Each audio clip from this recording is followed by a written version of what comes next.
Alright, boys, we are here with a post-draft overview of the Houston Rockets, where they ended up with 4 first-round picks instead of 3. So, what's up? My name is Jae'sean. Today we're talking about the Houston Rockets and their draft picks this draft. So, if you guys see the video, drop them below, press subscribe button, and let's get the video.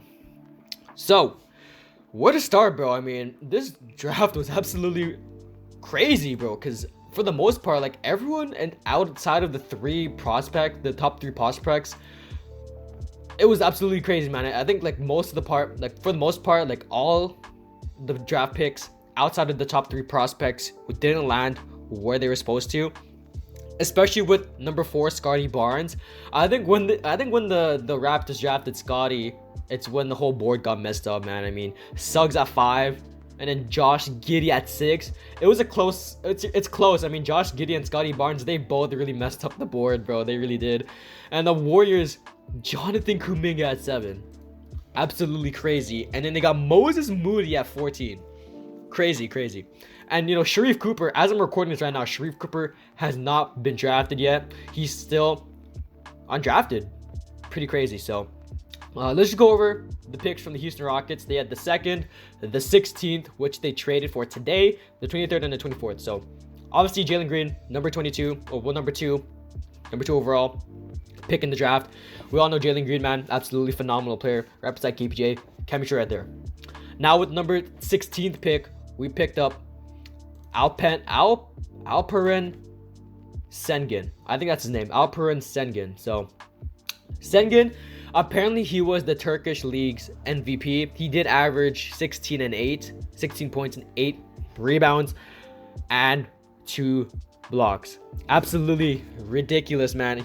Out of the draft, he was the 2nd best center, right behind Evan Mobley. So getting this guy was an absolute steal. Someone that can actually help us rim protect instead of Darren Sharp. And I'm assuming that he can actually score because he did average 16 points per game. So better than Sharp in terms of offensive ability and probably better defensively too. So getting Alperen Sengun was an absolute steal. And honestly, I'm just so happy Rafael Stone made that move. He traded 2 protected first-round picks that are Detroit and Washington, which are probably going to be nothing for an 18-year-old. Absolutely crazy. Now, talking about the 23 and 24 picks, absolute steals here too. So, I mean, before we get there, I mean, this draft was really crazy because I thought so many prospects were going to go to where they were originally, and they didn't. They didn't pan out at all. Kai Jones was projected to go number 10 and he went 19. Oh my god, man, absolutely ridiculous. Jaden Springer at pick number 28, man. He was projected to go around 20 around there. Boak Knight went 11th when he was supposed to go around 6th or 7th. Giddey, like I said before, went 6th. Davion Mitchell went 9th to the Kings, which absolutely was a horrible draft, I'm not gonna lie.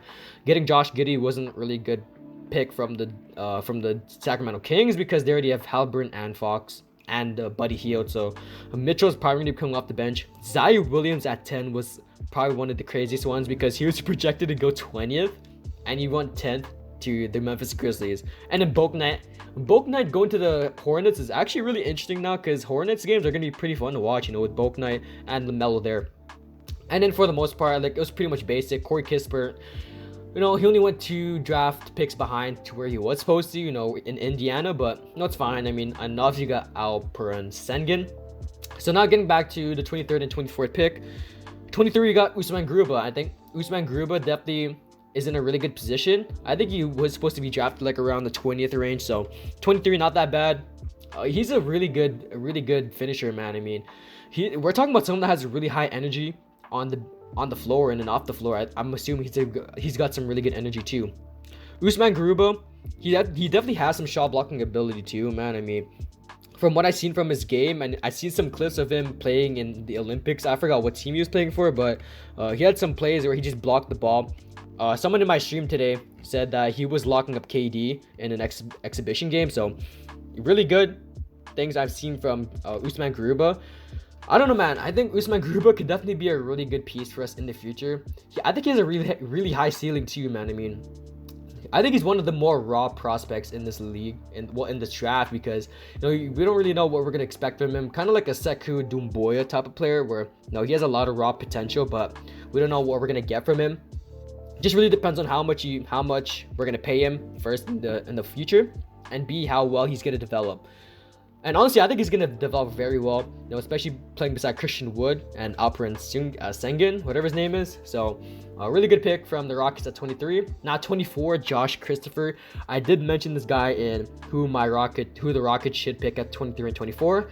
And they actually did draft Josh Christopher. So, really athletic finisher, someone that can finish the ball at a pretty high clip. Someone that can actually basically handle the ball too. I mean, he's a really good guard. He can actually play the shooting guard / small forward for us, which we really need because we really need a small forward. So getting Josh Christopher at 24, really good pickup. Getting Usman Garuba at 23, really good pickup. I like what we did in this draft, man. I think we're one of the best winners in this draft too, to be honest, man. So I don't know, man. I'm just really hyped that we got two really good players at 23 and 24, getting the 16th pick by trading 2 first picks that are protected, and getting the second best center in this draft, and then getting obviously Jalen Green, who's going to be absolutely amazing. And honestly, the chemistry is going to be really good too, because the summer league, and obviously like Jalen Green and Josh Christopher played in high school, which I did not know about till today. So going to be really good chemistry there. Obviously Jalen Green and KPJ known each other ever since being in the G League bubble. I don't know, man. Gonna be a really good, really fun season to watch. You know, watch all these guys thrive. Now, the only thing that concerns me is, you know, the roster spots, because we only have a certain amount. So who's gonna be gone is gonna be the question. Like Sterling Brown, David Nwabo, who's gonna be gone? Is Kelly Olynyk coming back? Like, we gotta ask all these questions. But for the most part, we're just living in the moment, man. Like, it's been so long since we had such a good draft. I mean, when was the last time we had a first round pick? 2015, I want to say. That's what the announcer said, but as I'm saying this right now, Darren Sharp just got drafted to the Phoenix Suns, which doesn't make sense, but it's a Rockets video, so yeah. I'm really happy that this draft turned out very well, and honestly, I just believe in Rafael Stone, man. I really do. Really good GM, man, doing really good stuff for our franchise, bro, to be honest. So Rafael Stone, I definitely believe in him. I just wish he could have traded Eric Gordon for the 13th pick, and hopefully he does some more moves before the offseason starts. So that's in the video. Talking below, press go button, and about peace.